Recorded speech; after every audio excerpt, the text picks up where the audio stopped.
लोकार्पण कार्यक्रम में मंच पर उपस्थित इस पूरे कार्यक्रम के आयोजक महापौर गोरखपुर डॉक्टर मंगलेश श्रीवास्तव जी, गोरखपुर के माननीय सांसद श्री रविकिशन शुक्ला जी, विधान परिषद सदस्य और भारतीय जनता पार्टी के प्रदेश के उपाध्यक्ष डॉक्टर धर्मेंद्र सिंह जी, माननीय विधायकगण श्री विपिन सिंह जी, प्रदीप शुक्ला जी, फतेह बहादुर सिंह जी, उपाध्यक्ष राज्य महिला आयोग श्रीमती चारू चौधरी जी, पूर्व महापौर श्रीमती अंजू चौधरी जी, श्रीमती सत्या पांडे जी, भारतीय जनता पार्टी के जिला के अध्यक्ष श्री जनार्दन तिवारी जी, महानगर अध्यक्ष श्री देवेश श्रीवास्तव जी, नगर निगम कार्यकारिणी के उपाध्यक्ष श्री धर्मदेव चौहान जी, सिविल लाइन प्रथम के पार्षद श्री अजय राय जी, पूर्व महानगर अध्यक्ष श्री राजेश गुप्ता जी, नगर निगम के सभी पार्षदगण और उपस्थित बहनों और भाइयों, नगर निगम गोरखपुर के द्वारा आज गोरखपुर महानगर वासियों को दो महत्वपूर्ण सेवाएं प्रदान करने पर नगर निगम की पूरी टीम को हृदय से धन्यवाद देते हुए महानगर के उन सभी वार्डों को जो इस सुविधा का लाभ लेंगे उन सबको मैं बधाई देता हूं, उन सभी का मैं अभिनंदन करता हूं। लोकतंत्र की पहली शर्त है संवाद की, ईज ऑफ डूइंग बिजनेस की और ईज ऑफ लिविंग की।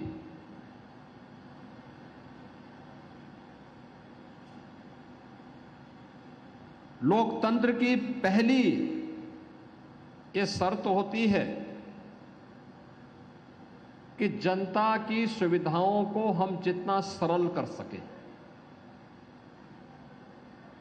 कॉमन मैन की जितनी सुनवाई हो सके, हमें उसे फैसिलिटेट करना होगा। थोड़ा सा प्रयास अगर हम करेंगे तो जन सुनवाई के माध्यम से इसको और सुदृढ़ किया जा सकता है। और आज अर्बन फैसिलिटेशन सेंटर यानी नगरीय सुविधा केंद्र नगर निगम से संबंधित जितनी भी सेवाएं हैं उन सभी सेवाओं के लिए अब नगर निगम कार्यालय में जाने की आवश्यकता नहीं, बल्कि 16 वार्डों को इस अर्बन फैसिलिटेशन सेंटर में, नगरीय सुविधा केंद्र में वे सभी प्रकार की सुविधाएं एक छत के नीचे यहां पर प्राप्त होंगी। इस दृष्टि से आज इसका शुभारंभ एक गोरखपुर क्लब के पास इसे प्रारंभ किया जा रहा है। मैं इसके लिए नगर निगम के महापौर जी को और सभी पार्षदों को हृदय से बधाई देता हूं, अपनी शुभकामनाएं भी देता हूं। बहनों और भाइयों, छोटी छोटी बातों को लेकर के एक सामान्य नागरिक को भटकना पड़ता है। आय प्रमाण पत्र के लिए, जाति प्रमाण पत्र के लिए, निवास प्रमाण पत्र के लिए, जन्म प्रमाण पत्र के लिए, मृत्यु प्रमाण पत्र के लिए,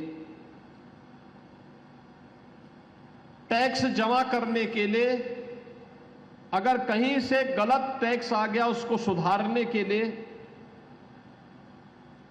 अब यह जो केंद्र है इस फैसिलिटेशन सेंटर के माध्यम से अब उन समस्याओं का समाधान होता हुआ दिखाई देगा।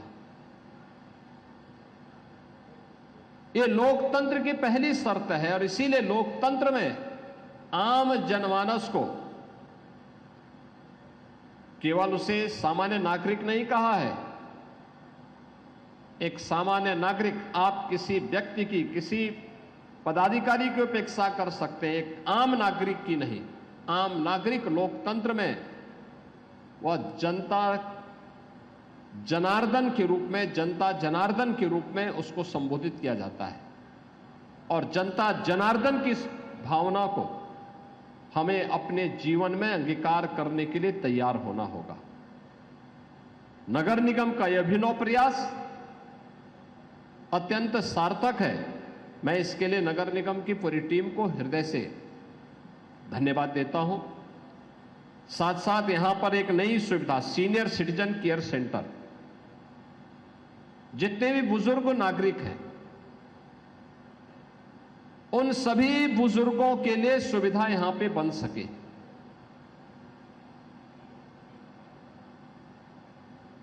वे लोग यहां पे आकर के दिन भर बैठ सकते हैं।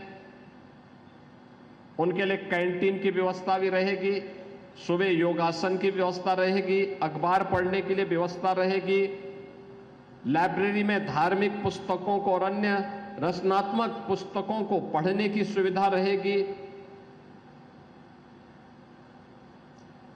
सीनियर सिटीजन्स के लिए भी एक सुविधा आज यहां पर सीनियर सिटीजन केयर सेंटर के रूप में नगर निगम के द्वारा शुभारंभ किया जा रहा है। मैं नगर निगम को इस सुविधा के लिए भी हृदय से धन्यवाद देता हूं। बहनों और भाइयों, आज हमारा गोरखपुर बदल रहा है। इस बदलाव में आम जनमानस को भी जोड़ना पड़ेगा। याद करना, कोई भी बदलाव तभी प्रभावी होता है जब आम जनमानस उसे एक जन आंदोलन के रूप में लेती है। अगर हम उस सुविधा को केवल एक औपचारिकता बना लेते हैं, उस सुविधा को केवल एक औपचारिकता बना करके कुछ लोगों तक सीमित कर देते हैं, तो उसका वास्तविक लाभ आम जनमानस को नहीं मिल पाएगा और वह योजना कभी सफल नहीं हो सकती, कभी नहीं सफल हो सकती है। योजना को सफल करना है तो उसकी पहली शर्त होती है कि हमें उस योजना को आम जनमानस के लिए सुलभ बनाने के लिए आम जनमानस को उसके साथ जोड़ना पड़ेगा। ये जुड़ने का भी है और जोड़ने का भी है। ये दोनों का एक केंद्र बिंदु इससे बनेगा और इससे मुझे लगता है पार्षदों के लिए भी बैठने की व्यवस्था भी है, कॉन्फ्रेंस रूम भी है, सीनियर सिटीजन्स के लिए अलग से व्यवस्था दे दी गई है, उनके लिए योगिक क्लासेस भी चलेंगी, लाइब्रेरी की व्यवस्था भी रहेगी और अन्य महत्वपूर्ण विषयों पर चर्चा के लिए उन्हें अन्य किसी प्रकार की इंडोर गेम्स के साथ भी जोड़ना चाहते हैं, उस प्रकार की सुविधा का भी केंद्र यहां पर बनाने का प्रयास हुआ है। बहनों और भाइयों, ये बदले हुए प्रवेश में जब दुनिया आगे बढ़ रही है, भारत विकास की एक नई ऊंचाई को प्राप्त कर रहा है। आज आप देख रहे होंगे भारत दुनिया की चौथी बड़ी अर्थव्यवस्था बन गया है। यानी यह देश जब अपनी आजादी के 75 वर्ष बना रहा था, आजादी के अमृत महोत्सव वर्ष में उत्तर प्रदेश ने, देश ने उस ब्रिटेन को, जिस ब्रिटेन ने लगभग 200 वर्षों तक भारत पे शासन किया, उस ब्रिटेन को पछाड़ करके दुनिया की 5वीं बड़ी अर्थव्यवस्था 2022 में भारत बना था और आज हमारा देश जापान को पीछे करते हुए दुनिया की चौथी बड़ी अर्थव्यवस्था बना है। इसके लिए हम प्रधानमंत्री मोदी जी का, केंद्रीय मंत्रिमंडल का और उन सभी लोगों का जो भारत के आर्थिक विकास में योगदान दे रहे हैं, उन सभी का हृदय से अभिनंदन करते हैं। बहनों और भाइयों, हमारा देश समृद्धि को प्राप्त हो, ये हमारा एक संकल्प होना चाहिए, जीवन का ध्येय वाक्य बनना चाहिए। हम भी अपना योगदान दे सकें देश के विकास में, ये हम सब के मन में एक पवित्र भाव होना चाहिए। और उसी भाव के साथ प्रदेश में पिछले 8 वर्ष में प्रधानमंत्री मोदी जी के मार्गदर्शन में नगरीकरण को और विस्तार देने के क्रम में अर्बनाइजेशन के कार्यक्रम को तेजी के साथ फैलाने का एक विस्तृत अभियान सरकार ने लिया। पहले नगर निगम, गोरखपुर पहले एक छोटा सा नगर पंचायत रही होगी, उससे पहले कोई ग्राम पंचायत रही होगी, फिर नगरीय कल्पना आई होगी तो गोरखपुर एक नगर पंचायत बनी होगी, फिर नगर पालिका बनी, फिर नगर निगम बना, और आज प्रदेश के 14-15 बड़े महानगरों में गोरखपुर की गिनती आती है। आप अनुमान करिए कितनी तेजी के साथ विस्तार हुआ है। गोरखपुर में पूर्वी उत्तर प्रदेश के 5 करोड़ लोग अपनी शिक्षा के लिए, स्वास्थ्य के लिए, व्यापार के लिए, रोजगार के लिए गोरखपुर पर आश्रित होते हैं। लेकिन गोरखपुर में इस प्रकार का इंफ्रास्ट्रक्चर भी हो। पहले सिंगल लेन की सड़क होती थी, अब 4 लेन की सड़क हो रही है। पहले वायु सेवा नहीं थी, अब वायु सेवा भी प्रारंभ हो गई है। पहले पर्यटन का कोई महत्वपूर्ण केंद्र नहीं था। गोरखनाथ मंदिर धार्मिक दृष्टि से लोग जाते थे। धार्मिक पुस्तकों को क्रय करने के लिए गीता प्रेस जाते थे। अब तो पर्यटन के लिए रामगढ़ ताल एक बेहतरीन स्पॉट हो गया है। और गोरखपुर की सड़कों को, गोरखपुर में एयरपोर्ट की सुविधा को बढ़ाने के लिए 14 फ्लाइट गोरखपुर से चल रही है। वंदे भारत ट्रेन का शुभारंभ करने के लिए स्वयं प्रधानमंत्री जी गोरखपुर में थे। हर सड़क 4 लेन, 6 लेन की हो गई है।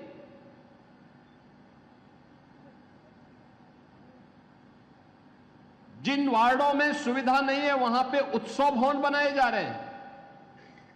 स्थानीय स्तर पर ही गरीबों के लिए, मध्यम आय वर्ग के लिए कोई कार्यक्रम करना हो, कोई मुंडन का कार्यक्रम हो, कोई मांगलिक कार्यक्रम हो, कोई शादी ब्याह का कार्यक्रम हो, उत्सव भवन उसी क्षेत्र में बन करके लोगों को इस सुविधा नगर निगम उपलब्ध करवा रहा है।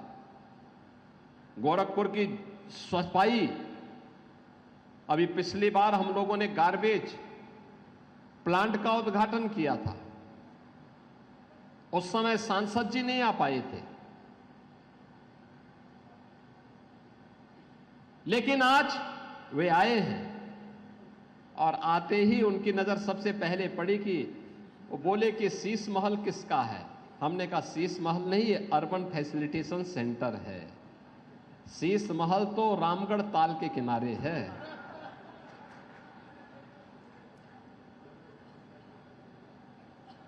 ऊपर जाकर के वो पार्षदों के एक रूम में बैठ गए, कहे कि अगर मैं इसको अपना कार्यालय बना देता। तो मैंने कहा पार्षदों को फिर शीश महल दे दीजिए। लेकिन आज इस कार्यक्रम में उपस्थित है। आपने देखा होगा रेन बसेरा भी जगह जगह बन गए हैं। कोई निराश्रित कहीं दूर दराज से आया, सिटी में रह रहा है, रहने की कोई सुविधा नहीं है, सड़क की पटरी पे न सोए, अमानवीय है ये। उसको रुकने की व्यवस्था दी जाए। पहले एक बरसात होती थी, पूरा सिटी जलमग्न हो जाता था। अब जल निकासी की प्रॉपर व्यवस्था की जा रही है।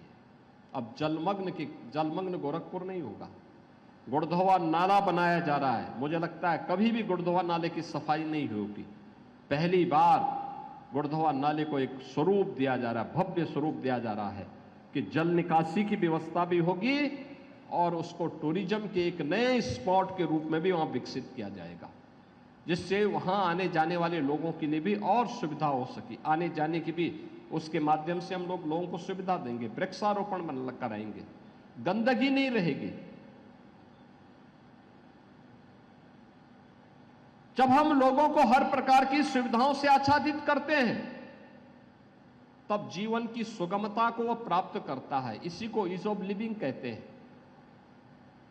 जब किसी व्यक्ति की या किसी व्यापारी की समस्या का समाधान सुगमता से होता है, तो उसको ही कहते हैं ईज ऑफ डूइंग बिजनेस।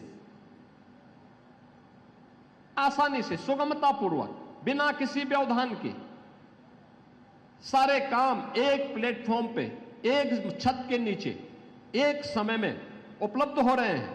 और वह भी यहां पे उपलब्ध कराने का कार्य, तकनीक का उपयोग कराने का काम जहां ये किया जा रहा है, केंद्र की सरकार हो, राज्य की सरकार हो, नगर निगम का प्रशासन हो, ये जितनी तत्परता के साथ काम कर रहे हैं, उतनी ही तत्परता के साथ हमें आम जनता जनार्दन को भी इन सुविधाओं के साथ जोड़ना पड़ेगा। जनता जनार्दन को भी इन दायित्वों के साथ जोड़ना पड़ेगा। आप स्वच्छता के कार्यक्रम को चलाएं और पब्लिक सड़कों पे कूड़ा फेंके, ये चीजें ठीक नहीं। हर मोहल्ले में स्वच्छता समिति बनाइए, कूड़ा कलेक्शन वहीं पर हो।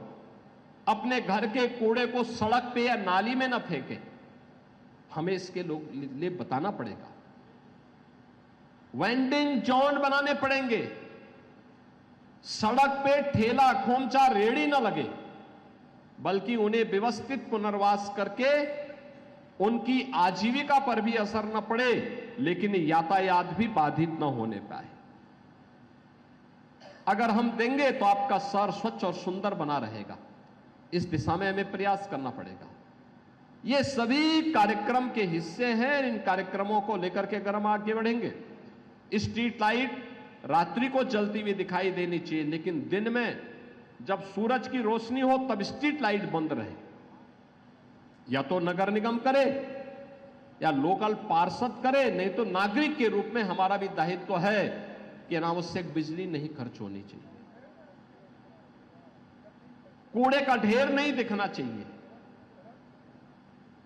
सड़कों पर अनिराश्रित पशु गोवंश के रूप में या स्ट्रीट डॉग्स, ये सब नहीं दिखाई देने चाहिए, ये सब नहीं दिखाई देने चाहिए। रवि किशन जी ने बहुत अच्छा सुझाव दिया। इन्होंने कहा जितने भी स्ट्रीट डॉग हैं, इनके घर के नीचे एक जगह खाली है, वहां पे उनको लाया जा सकता है, तो उनको दे सकते हैं। वो तैयार हैं, उसके लिए जमीन देने को तैयार हैं, और मुझे लगता है कि अच्छा रहेगा। तो ये कुछ सुविधाएं हमें वहां पर उपलब्ध करवाने की व्यवस्था करनी पड़ेगी। अगर इन सभी दायित्वों के साथ नगर निगम प्रशासन, महापौर, पार्षद और आम जनमानस जुड़ जाएगा, तो नगरीय सुविधा को और बेहतर बनाने में और स्मार्ट सिटी की जो मंशा है, उस मंशा को पूरा करने में हमें मदद मिल पाएगी। मैं आज के इस कार्यक्रम के लिए नगर निगम प्रशासन को एक बार फिर से हृदय से धन्यवाद दूंगा और विश्वास व्यक्त करता हूं कि नगर निगम प्रशासन अभी से तैयारी करे। आने वाले समय में याद करना, बरसात होगी तो बरसात के समय कहीं भी जल जमाव न हो, अभी से हमारी तैयारी होनी चाहिए। अभी से नाली और नालों की सफाई हो जाए, जितना भी सिल्ट है उसको हम वहां से पूरी तरीके से निस्तारित करवा दें। प्लास्टिक को पूरी तरह बैन करिए, प्लास्टिक का उपयोग नहीं करेंगे, ये हमारे मन में एक भाव होना चाहिए। इस कार्यक्रम को उसी रूप में हम आगे बढ़ाने का कार्य करेंगे। इस विश्वास के साथ मैं एक बार फिर से नगर निगम को आज के इस अर्बन फैसिलिटेशन सेंटर के लिए और सीनियर सिटीजन केयर सेंटर के लिए हृदय से धन्यवाद देता हूं। जो लोग इससे लाभान्वित होंगे, उन सबको मैं हृदय से बधाई देते हुए अपनी वाणी को विराम देता हूं। धन्यवाद। जय हिंद।